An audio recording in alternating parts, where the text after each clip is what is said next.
ሰላም ጤና ይስጥልን ተመልካቾቻችን እንደምን ዋላችሁ እንደምን አመሻችሁ ከአንከር ሚዲያ ዝግጅት ክፍል ያክብሮ ሰላምታችን እናቀርባለን። በኢትዮጵያ በርካታ ክስተቶች እየተስተናገዱ ነው። ኢትዮጵያ መጪ ጊዜዋ ወደ አደጋ ውስጥ ሊሆን እንደሚችል የተለያዩ የፖለቲካና የዲፕሎማቲክ ማህበረሰብ አካላት እየገለጹ ይገኛሉ። ዓለም አቀፉ የግጭት ተንታኝ ቡድን አይሲጂ ሰሞኑን ባወጣው ሪፖርት በኢትዮጵያና በኤርትራ መሃል የሚኖረው ጦርነት ሊፈነዳ የሚችልበት እድል ሰፊ እንደሆነ ነው በዘገባው ወይም በሪፖርቱ ያመላክተው።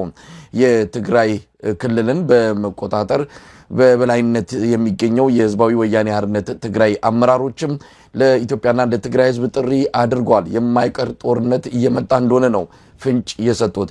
ለመሆኑ በኢትዮጵያ ያለው አጠቃላይ ሁኔታ እንዴት ይታያል? ምርጫ ለማካሄድ ያገዛዙ የተለያዩ መዋቅሮች ከፍተኛ ዝግጅት እያደረጉ ይገኛሉ። አንዳንድ የተቃዋሚ ፓርቲዎችም በምርጫው ላይ ለመሳተፍ ከወዲሁ በሂደት ውስጥ መግባታቸውን አሳውቀዋል።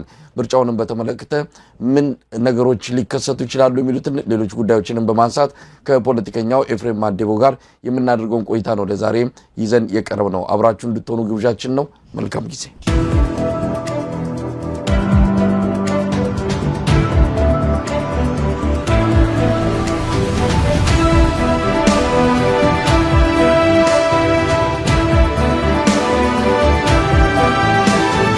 ተናስተኛ አቶ ኤፍሬም ተናስልኝ ምሳይ እንደምን አለ? እንዴት ሰነበትክ አቶ ኤፍሬም? ሰሞኑን በአንድ የውይይት መድረክ ላይ በተለይ ምርጫውን በተመለከተ አቋምንና የተለያዩ እይታዎችን ተጋርተናል።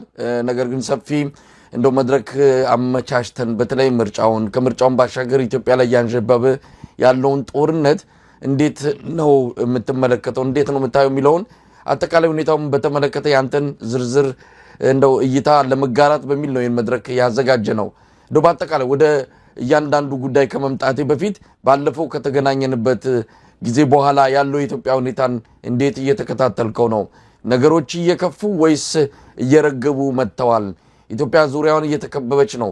ያገዛዙ ሰዎች ኢትዮጵያ በፖለቲካ በዲፕሎማሲው በብዙ መንገዶች የተሻለ ቁመና ስላገኘች ነው ትኩረት የተሰጣት የሚል ነገር እያነሱ ነው።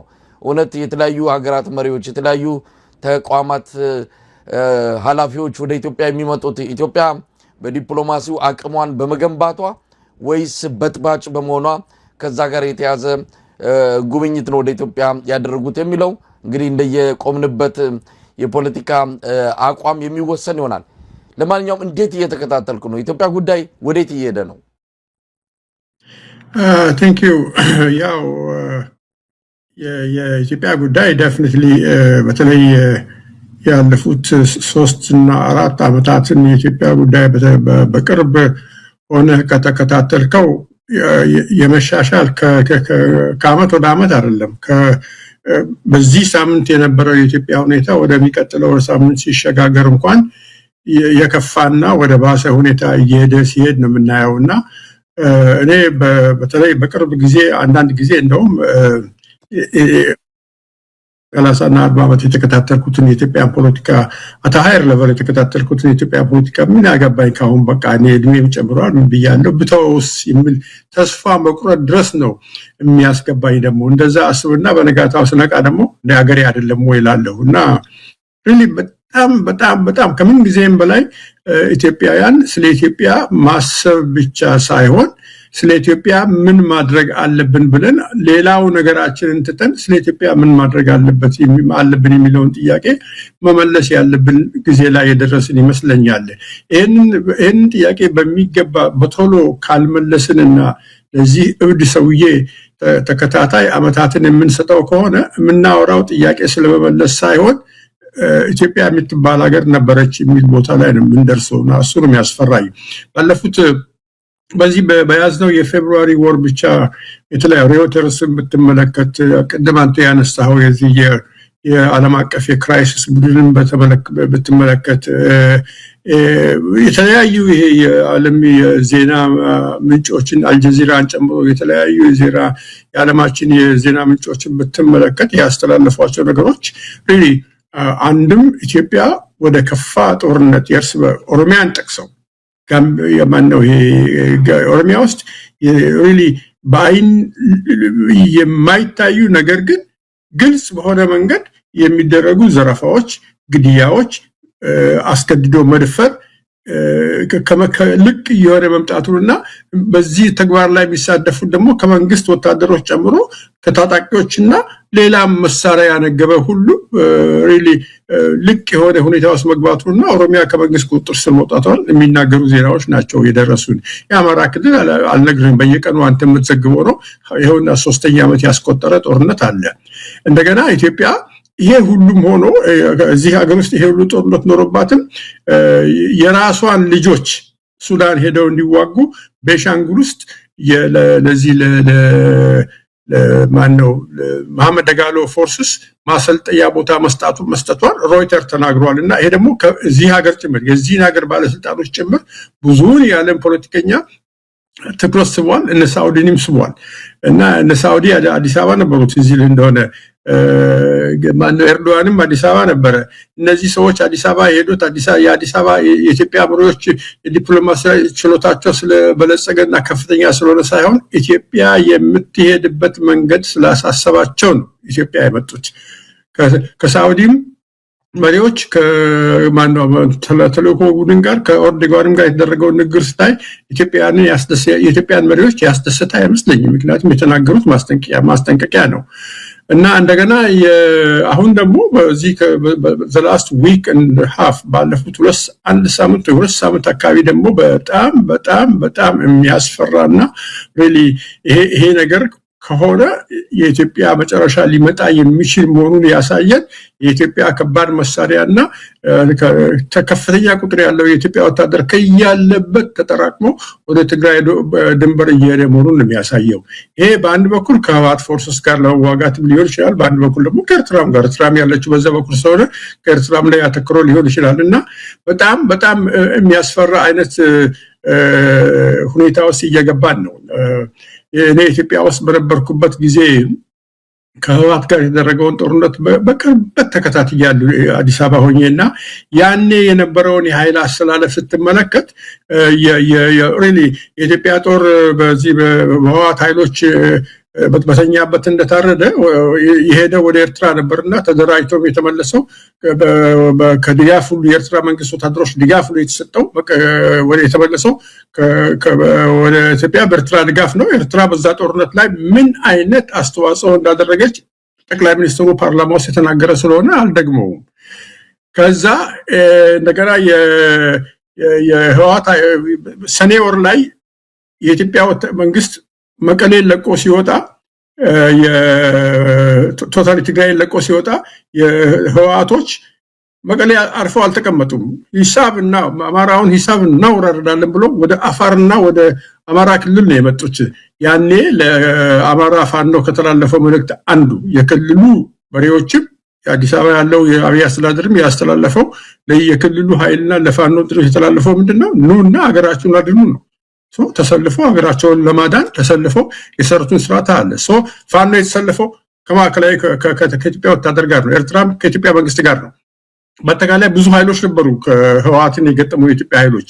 ስማቸው እንኳን የኢትዮጵያ ጥምር ኃይሎች ነበር የሚባለው። ያን ጊዜ መከላከያ ብቻ አልነበር የሚባለው።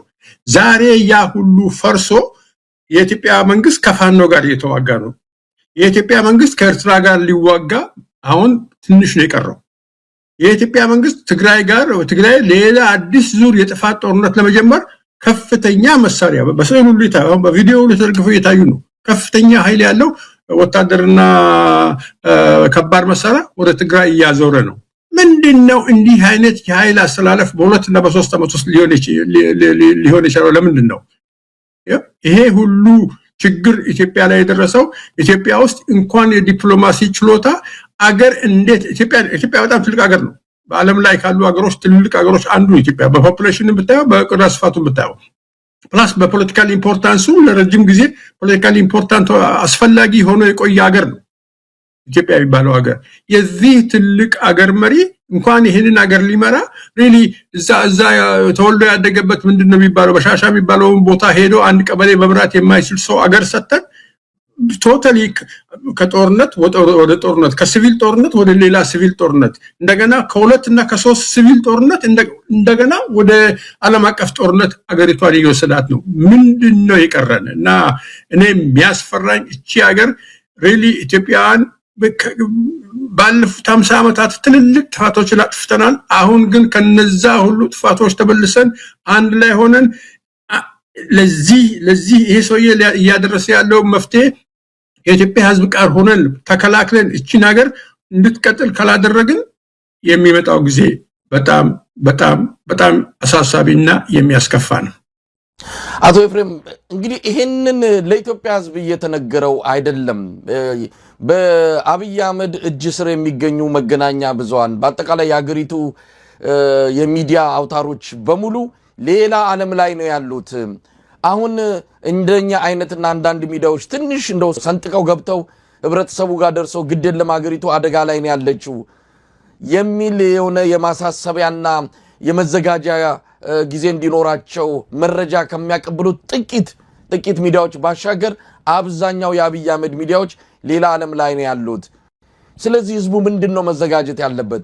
እየሰማ ያለው ነገር ሌላ ነው። ሚዲያዎቹ የሚናገሩት ስለ ሌላ ኢትዮጵያ ይሁን በአጠቃላይ ኢትዮጵያን የሚገልጽ ነገር አይደለም የሚሰማባቸው። አብይም በዚህም በዛም እያለ ብልጭልጩንም የተወሰኑ ነገሮችንም በማሳየት የህዝቡን የትኩረት አቅጣጫ ወደ ሌላ ለማድረግ ከፍተኛ ዘመቻ ውስጥ ገብቷል። በዚህ ሁኔታ ህዝቡ ምንድነው መረዳት ያለበት? ትክክለኛው ነገር እንዲያገኝስ ምን መደረግ አለበት? የኢትዮጵያ ህዝብ በእርግጥ ከመንግስት ሚዲያዎች የሚቀርብለት ዜና የኢትዮጵያን እውነታ የሚነግረው ዜና አይደለም። ግን እንደዚህ አይነቱ መንግስት በሚቆጣጠራቸው ሚዲያዎች የኢትዮጵያን ህዝብ ብቸኛ የሚዲያ ሶርስ ሆኖ የሚቆጣጠርበት ዘመን አልቋል። የለም ያ ዘመን አሁን እሱ እኔ ኢትዮጵያ ውስጥ ያለው ተማሪና ሰራተኛ ያለው በደርግ ጊዜ ቀረሱ። አሁን የተለየ ጊዜ ነው ያለው። አሁን እያንዳንዱ ኢትዮጵያ አብዛኛው አሁን ለምሳሌ ኢትዮጵያ ውስጥ በእጁ ላይ ስልክና ኢንተርኔት ሰርቪስ ያለው ሰው ምን እንደሚካሄድ ኢትዮጵያ ውስጥ ከተለያዩ ዜና ምንጮች መስማት ይችላል። እኔ ኢትዮጵያ ውስጥ በነበርኩበት ጊዜ ከተረዳኋቸው ብዙ ነገሮች ውስጥ አንዱ በአካልም ብዙ ቦታዎች ሄጄ ከሰዎችም ጋር ሲገናኝ በተለያየ ሰው ከኢትዮጵያ የዜና ሚዲያዎች ይልቅ ትኩረቱ ሁሉ ዩቲዩቦች ላይ ነው እንጂ ሪሊ የኢትዮጵያን ዜና የኢትዮጵያን ቴሌቪዥን የዜና ምንጭ ነው ብሎ የሚያይ የለም። ከሱም በላይ ደግሞ እንደገና አማራ ክልል ውስጥ ምን እየተካሄደ እንደሆነ አማራ ክልል እኮ ስንል ደብረ ብርሃን እኮ ነው። በኢትዮጵያ በመላው ኢትዮጵያ ውስጥ የሚገኘው አማራ ራሱና አማራው የደረሰበትን በደል የሚያውቁ ኢትዮጵያዊ ሁሉ አማራ ክልል ውስጥ ምን እየተካሄደና ለምን ያክል ጊዜ እየተካሄደ እንደሆነ በሚገባ ያውቃል። ትግራይ ውስጥ ምን እንደሆነ፣ ትግራይ ከቁጥጥር ውጭ እንደሆነ፣ ትግራይ ባለፈው ምርጫ ያልተሳተፈ አሁንም የመሳተፍ እድሉ የመነመነ እንደሆነና ሪሊ ከመንግስት ጋር ያለው ግጭት አሁንም ከፍተኛ ላይ ደረጃ ላይ የደረሰ እንደሆነ የኢትዮጵያ ህዝብ በደንብ ይረዳል። ይሄንን ሪሊ የህወሓት ኃይሎች መከፋፈል ኢንፋክት የዛሬ 5 ዓመት የህወሓትና የኢትዮጵያ መንግስት ጦርነት ሲጀመርና አሁን ላይ ያለው የህወሓት አቋም ተመሳሳይ እንዳልሆነ ብዙ ኢትዮጵያውያን ያውቃሉ። እና ይሄ ከውጭ ሚዲያዎች ከተለያዩ ከዚህ ከአንከር ሚዲያ ከተለያዩ የኢትዮጵያ ሚዲያዎች አንተን ከመሳሰሉ የተለያዩ ሚዲያዎች የሚተላለፍበትን መልእክት የኢትዮጵያ ህዝብ ይሰማል። ሰምቶም ሪሊ አንዳንድ የገዢው መደብ ደጋፊዎችና ከነሱ ጋር የሆኑ ሰዎች ኦፍ ኮርስ ቃል ይሰልቡ የለ እንደ አንተን እንዲህ ይሳደባሉ እኮ ግልጽ ነው። ይሄ በኢትዮጵያ ፖለቲካ ውስጥ የተለመደ ነገር ነው። የገዢው መደብ እንትኖች ሁሌም ከዚህ በፊት ተቃዋሚ የነበሩ ሰዎችን ጨምሮ ሪሊ እነሱ ከሚቆጣጠሯቸው ሚዲያዎች ውጭ የሚመጣውን ወሬ እንደ ቆሻሻ ወሬ እንደ ኢትዮጵያ ጠላት ወሬ እኔ ራሴ ይሄው የኢትዮጵያ ጠላት ከተባልኩ እኮ ቆየሁ። እኔ የኢትዮጵያ ጠላት ኮንኩኝ። ኢትዮጵያ እኮ ወዳጅ የላትም ማለት ነው። ኢትዮጵያ የሚወዳት ሰው ሪሊ እውነቴን ነው ከልቤ ነው የምናገረው። ኤፍሬም የኢትዮጵያ ጠላት ከተባለ ኢትዮጵያን የሚወዳት ሰው የለም ማለት ነው። ያን ያክል ነው ኢትዮጵያ የምወደው እና የኢትዮጵያ ህዝብ ዴፊኒትሊ ይሰማል። መረጃው ሙሉ አንዳንድ ጊዜ ትንሽ ቢቆዩም መረጃው ይደርሰዋል። ግን ይሄንን ህዝብ ሪሊ ማስተባበር አልተቻለም። ህዝብና ውሃ አንድ ነው።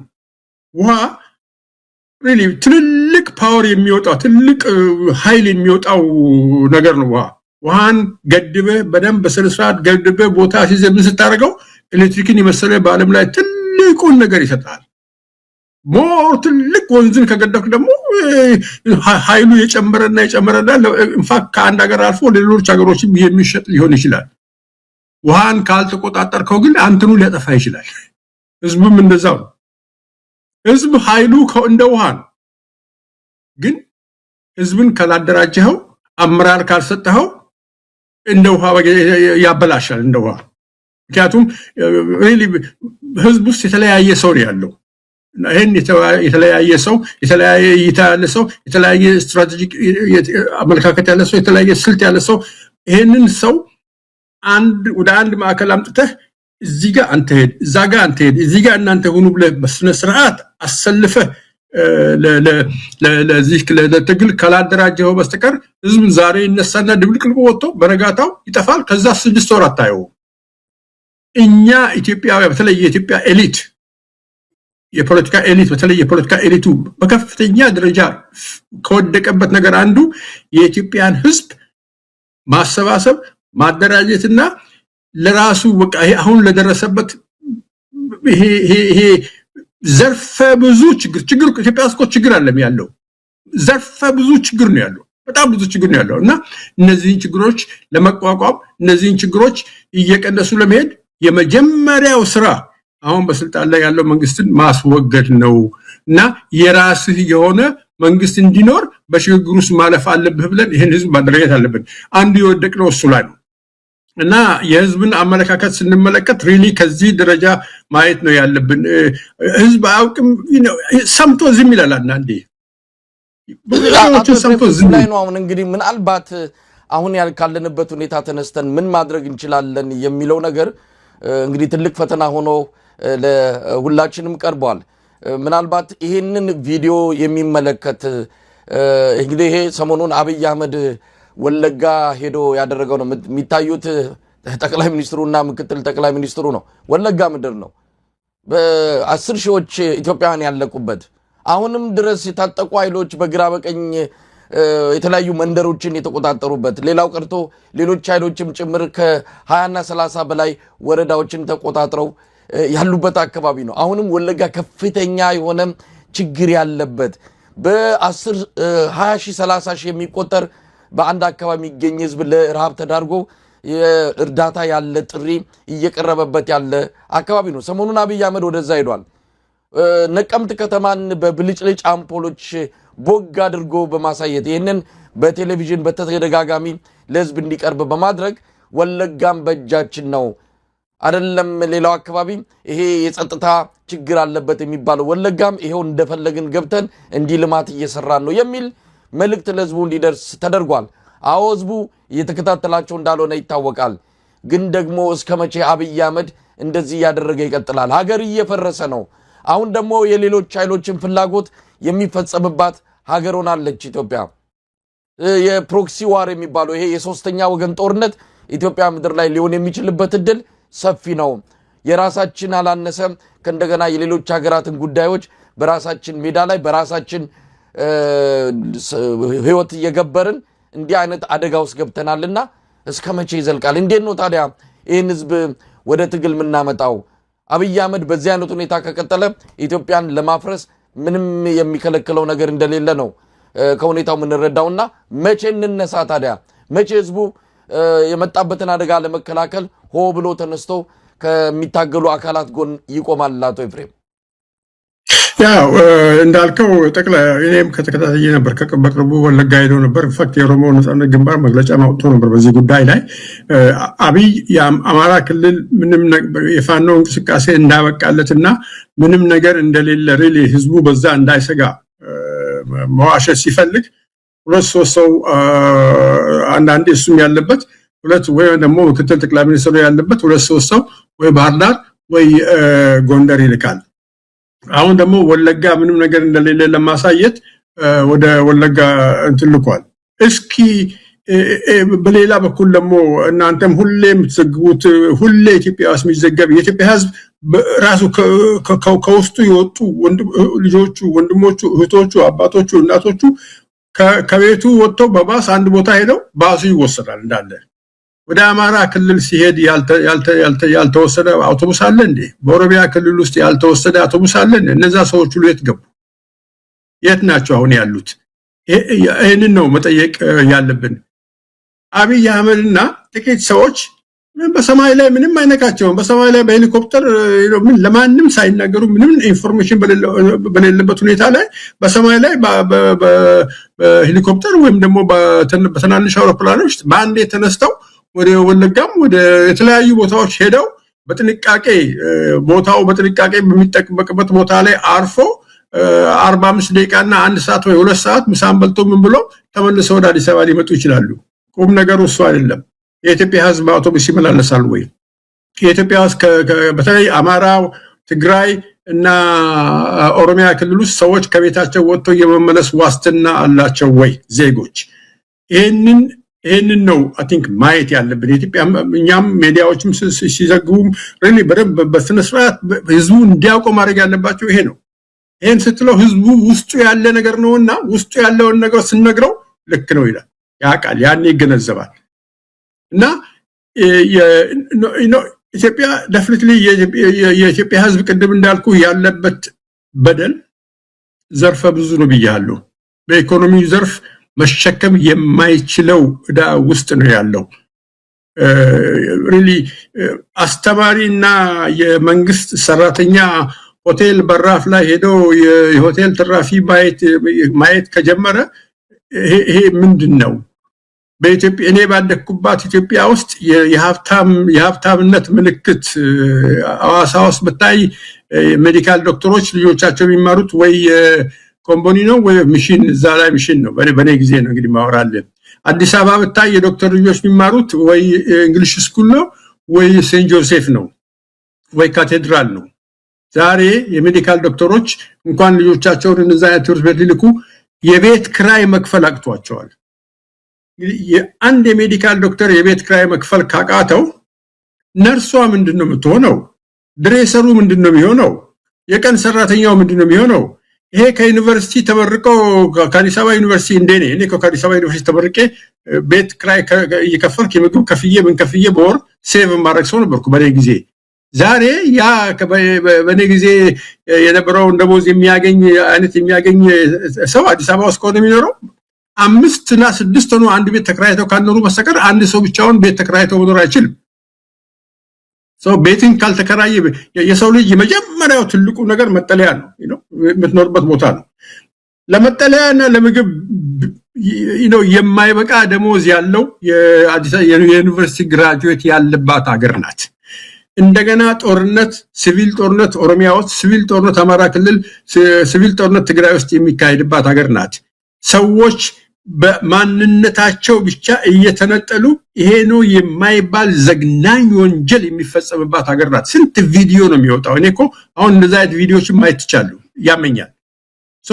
ይሄን ሁሉ የሚሆንበት ህዝብ ይሄ ልጆቹ ተወስደው የት እንደገቡ የማይታወቅ ህዝብ ነው።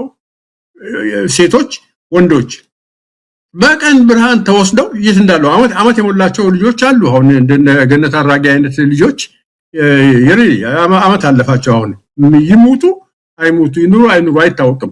ይሄ ሁሉ ወንጀል የሚሰራበት ሀገር ነው። ይሄን ወንጀል ምርጫው ይሄን ወንጀል ተሸክመን እንሄዳለን ወይስ እናስቆማለን ነው? ይሄ ለኢትዮጵያ ህዝብ እንደ ምርጫ መቅረብ አለበት። ግን ይሄ እንደ ምርጫ እንዲቀርብ ይሄንን ምርጫ ይዞ የኢትዮጵያን ህዝብ እንደ ሙሉ ስራው ይዞ ይሄን ምርጫ አቅርቦ በምርጫው መሰረት የኢትዮጵያ ህዝብ የራሱን እርምጃ መውሰድ እንዲጀምር የኢትዮጵያን ህዝብ ማስተባበር የሚችል አካል መኖር አለበት። በደቡብ ራሱን የቻለ ንቅናቄ መኖር አለበት። በማዕከል ራሱን የቻለ ንቅናቄ መኖር አለበት። በሰሜን ራሱን የቻለ ንቅናቄ መኖር አለበት። አይኖ የአማራ ክልል ውስጥ የህልውና ትግል እየተካሄደ ነው። ግን እሱ ብቻ በቂ አይደለም ነው። ይሄንን ይሄ ለህልውና የሚደረገው ትግል በሌሎች አካባቢዎች ላይ መንግስትን እረፍት የሚያሳጣ ትግል መካሄድ አለበት። ታስታውስ እንደሆነ እኔ አይ ቲንክ እኔ ኤርትራ በረሃ ነበርኩኝ በ2017 እና በ2018 በፈረንጆቹ ነው ማወራው በእኛ 2008 ጀምሮ በአማራና በኦሮሚያ አካባቢ የተካሄደውን ትግል ታስታውሳለህ ፍጹም እኮ ህዋትን እረፍት የነሳና መጨረሻም ውድቀቱን ያመጣው ትግል ያ ነው ፋኖ ዘርማና ይሄ ምንድነው የኦሮሞቹ ወጣቶች ቄሮ የነሱ ትግል ያ እሱን እኮ ነው የምንፈልገው አሁን ለምንድነው እሱ የሌለ ነው የተደ ያ አሁን ያ የተደ ነው ኦፍ ኮርስ አቀዝቅዘውታል ያቀዘቀዙት ግን ነፍሰ ገዳዮች ናቸው ለነዚህ ነፍሰ ገዳዮች መታዘዝ የለብንም አሁንም ያ ወጣት አሁንም አለ ያ ወጣት ብቻ ሳይሆን ያ ወጣት ያን ስራ በሰራበት ጊዜ ታች የነበረ ያደገ ደግሞ እና አሁን ደግሞ ራሱን የቻለ ወጣት አለ ስራ አይሰራም አይማርም ቢማርም ጨርሶ ደሞዝ የሚያገኝ ስራ አያገኝም ይሄ ወጣት የተለወጠች ኢትዮጵያን ይፈልጋል የተለወጠች ኢትዮጵያን የሚፈልግ በነጻነት የሚኖርባትን ኢትዮጵያን የሚፈልግ ከሆነ ነጻ አይደለም ይከፈልበታል መስዋዕትነት ከፍለን እቺ ነገር ወደ ተለየ ቦታ መውሰድ እንችላለን አሁን እኔ የማየው ችግሩ በህዝቡ አካባቢ ብቻ አይደለም ያለው ቅድም እንደነገርኩ ነው የኢትዮጵያን ህዝብ ከታች ወደ ላይ የሚያደራጅ ኃይል ያስፈልጋል አንዳንድ ኃይሎች አዲስ ኢትዮጵያ ውስጥ አንዳንድ ፓርቲዎች ይሞክራሉ ግን ስቲል መሰረታቸውም ቁጥራቸውም ትንሽ ነው ያ ስለሆነ በውጭም ያለነው በአገር ውስጥም ያለነው አይ ቲንክ እንደኔ በኔ እምነት ግንባር ፈጥረን አላያንስ ፈጥረን ይሄ ህዝብ ወደ አንድ የሚመጣበትና ሪሊ ኢትዮጵያ ኦፍ ኮርስ በብሔር ተከፋፍለናል ግን የሚደርስብን መከራ አሎንግ ኤትኒሲቲ ነው ከምባታውን ኦሮሞን ትግሬውን ምንሆንክ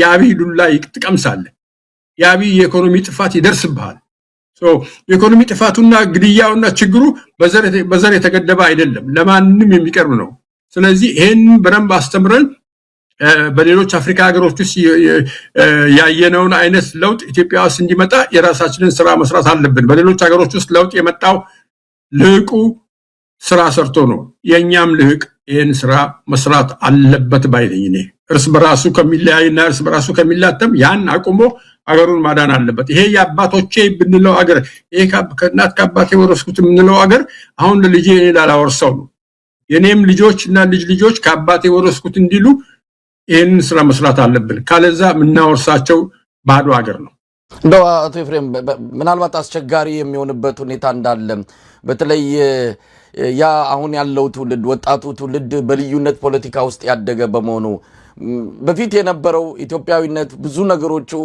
ወደ ትግልም በተባብሮ የከብሔር መስመር በዘለለ ሃይማኖት መስመር በዘለለ መልኩ አንድ የሚያደርገው ነገር ስለነበረ እንዲያንን ነገሮች ሲመጡ በተባበረክ እንዲነሳ ነበር ባለፉት 2-3 10 ዓመታት ግን በልዩነት ውስጥ ነው ትውልዱ እንዲያድግ የተደረገው ስለ ኢትዮጵያ ያለው አመለካከት ስለ ኢትዮጵያ ያለው ስሜት በከፍተኛ ደረጃ የተሸረሸረበት ለዚህም ደግሞ በዋናነት ህዋት ሲከተለው የነበረ የብሔር ፖለቲካ ትልቅ አስተዋጽኦ አድርጓል አሁን አይደለም ስለ ኢትዮጵያ ስለ ብሔር ሰው ግለኛና ስለ ራሱ ብቻ በአቋራጭ መበልጸግን የሚያስብ ስለ ሀገር ያለው አንድነት ስለ ሀገር ያለው ፍቅር በከፍተኛ ደረጃ የወረደበት ዘመን ላይ እንገኛለንና ይሄንን አምጥተን ወደ ትግል ቀይረን ይሄን ስርዓት ለማስወገድ ምን ያህል እድል አለ ብዙ ክፍተቶች ስላሉ ይሄንን ማስተባበር የሚችል ጠንካራ የሆነ እንቅስቃሴ እየታየ አይደለም አሁንም ቢሆን ፓርቲዎች ትንሽ እንቅስቃሴ ያደርጋሉ ብለን ምን ጠብቃቸው ፓርቲዎችም በምርጫው ሂደት ውስጥ ገብተው አሁን የአብይ አህመድ ምርጫ ማዳመቂያ ከመሆን ያለፈ አንዳችም ለህዝብ የሚጠቅም ነገር እየሰሩ እንዳልሆነ ነው እየታዘብን የምንገኘው ለማንኛውም አቶ ኤፍሬም ምን እድል አለ አሁን ይሄንን ትውልድ ይዘን በምን መልኩ እዛ የትግል አጠቃላይ እንቅስቃሴ ውስጥ ህዝቡን ልናስገባ እንችላለን ምን እድሎች አሉ ከዚህም ከግራም ከቀኝም አብይ አህመድ ኢትዮጵያዊ ምሰሶዎችን እያፈረሰ ነው የቆየው ከህዋት ዘመን በበለጠና በከፋ መልኩ ኢትዮጵያውያንን ሊያስተባብሩ የሚችሉ ተቋማትን ከሚዲያዎች ጨምሮ ብዙ ነገሮችን ሲያፈራርስ ነው የቆየው ዛሬ ይሄው ውጤቱን እያየን እንገኛለንና ምን እድል አለን አሁን የምትለው ነገር መጥቶ እንቅስቃሴው ኢትዮጵያ ሊያድን ወደሚችል ውጤት መቀየር እንችላለን ወይ እንደው እዚህ ላይ እንደው ባዶ ተስፋም እንዳይሆን በሚል ነው ጥያቄውን ያነሳሁት ያ እኔ እውነቱን መናገር የስ በቀደም ተናግሬ ያለሁ ኢትዮጵያውያን በተለይ ከህዋት ኢትዮጵያን በብሔር ተከፋፍሎ ይሄን የብሔር ፌደራሊዝም ተገነባ በኋላ በማከላችን አጥር ሰርቷል። ግን እኛ አሁን መናገር መስራትን በከፍተኛ ደረጃ መስራት ያለብን አሁን ያለው ትውልድ አሁን ወጣት የሆነው ትውልድ አሁን ኢትዮጵያ ውስጥ ያለው ኢትዮጵያዊ በሙሉ ምርጫው ሁለት ምርጫ አለው ነው። ይሄን አገር አሁን እየመጣ ቅድም የጠቀስኳቸውን እየመጡ ያሉ አደጋዎች ከተመለከትክ እነዚህ እየመጡ ያሉ አደጋዎች ኢትዮጵያን ወደ መበታተን የሚወስዱ አደጋዎች ናቸው። ኢትዮጵያ ወደ መበታተን ደረጃ ከደረሰች ይሄ በተለይ እኔ 1991 ላይ 1991 በፈረንጆች ሶማሌ ወደ ሆነችበት ደረጃ ላይ ከደረሰች ስቴትለስ ሆና የመንግስት አልባ ሆና ወደ መበታተን ደረጃ ላይ ከደረሰች እንደገና ኢትዮጵያን ማሰባሰብ ይቻላል ብዬ አላምንም። ኢትዮጵያ ወደ መተማመን ደረጃ ላይ ከደረሰች ደግሞ ብዙ አገሮች ተፈጥረው ጎን ለጎን ይኖራሉ የሚሉ ሰዎች አሉ። እኔ እሱንም አልቀበልም። ምክንያቱም ኢትዮጵያ ውስጥ ይሄ ቦታ የማን ነው ያ ቦታ የማን ነው የሚባል ነገር በሁሉ የማይታወቅበት አንዱ እዛ ማዶ የኔ ነው ይሄኛው ደግሞ እዚህ ማዶ የኔ ነው እያለ አሁን የምናየው እኮ ነው። አሁን የምናየው እንዴ እርስ በርስ ስንዋጋ የምንኖርበት ሀገር ነው የሚፈጠረው እንጂ እኮ 10 እና 15 ሀገር እንደሚባለው 10 እና 15 ሀገሮች ተፈጥረው ይኖራሉ ማለት አይደለም። አይኖርም። እንደዛ ሊሆን አይችልም። እርስ በርስ ስትዋጋ ነው የምትኖረው። አማራው ይሄ የኔ መሬት ነው ይላል፣ ኦሮሞ ይሄ የኔ መሬት ነው ይላል፣ ደቡቡ ይሄ የኔ መሬት ነው ይላል፣ በቃ ትግራዩም እንደዛ ይሄ የኔ መሬት ነው ይላል። ሁሉም የኔ ስለብሎ እየተዋጋ ነው የሚኖረው ሰው። ይሄ አሁን ኢትዮጵያ ውስጥ ያለው ትውልድ እንዲህ አይነት ኢትዮጵያ ነው ዝም ብለህ ከተመለከት የምታገኘው እቺን ኢትዮጵያ ነው። በዚህ ኢትዮጵያ ውስጥ ደግሞ መኖር አትችልም። ይሄንን ኢትዮጵያ መለወጥ ግን እጅህ ላይ አለ ብለን ለዚህ ወጣት ትክክለኛ ጥያቄ ትክክለኛ መልእክት ኢትዮጵያ ልትሆን የምትችልባቸውን አማራጮች በትክክል አስቀምጠን ይሄን ለዚህ ወጣት ብቻ ሳይሆን በአጠቃላይ ለኢትዮጵያ ሕዝብ መናገር አለብን። ብዙ ኢትዮጵያውያን አሉ አሁን የዛሬ 2 እና 3 ዓመት ኢትዮጵያ ትፈርሳለች ስንላቸው ሂድ ከዚህ የሚሉ ሰዎች አሁን ለአንተ እኮ ልክ ነህ ማለት ጀምረዋል። ምክንያቱም የሚያዩት ነገር አለ ማለት ነው። ስለዚህ አገርን ከመፍረስና ከመበታተን አድነን በነጻነት የምንኖርበት ትልቅ አገር መፍጠር ከፈለግን አማራጩ መዋጋት ነው። መዋጋት ስልህ መታገል። ይሄንን ትግል ዛሬውኑ መጀመር አለብን። ይሄንን ማናደርግ ከሆነ ግን አማራጩ ከዚህ የባሰ ነው። የሰው ልጅ ከመጥፎ በጣም መጥፎን አይመርጥም። ይሄ የሰው ልጅ ባህሪ አይደለም። ሁሉ ጊዜ ሲባል እኮ ከዴቪልስ ኦልተርናቲቭ ይባላል እኮ ከዚህኛው ሰይጣን ይሄኛው ሰይጣን ይባላል እንጂ መጥፎ ከሆነ ነገር ይልቅ በጣም መጥፎ የሆነው ይሻለኛል ብሎ የሚመርጥ የሰው ልጅ የለም። ስለዚህ ይሄንን በስነ ስርዓት የሚሰራ ይሄንን በስነ ስርዓት የሚያሳውቅ የኢትዮጵያ ያለውን ህዝብ የሚሞት ከሆነ ሞቶ የሚታሰር ከሆነ ታስሮ ብቻ አልገዛም ባይነትን ለኢትዮጵያ ህዝብ ማስተማር መቻል አለብን።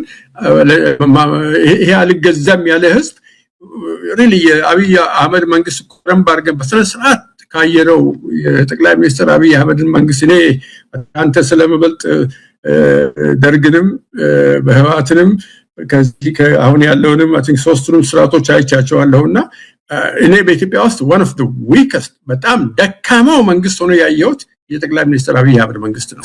ደካማው ቢሆንም አደገኛም ነው።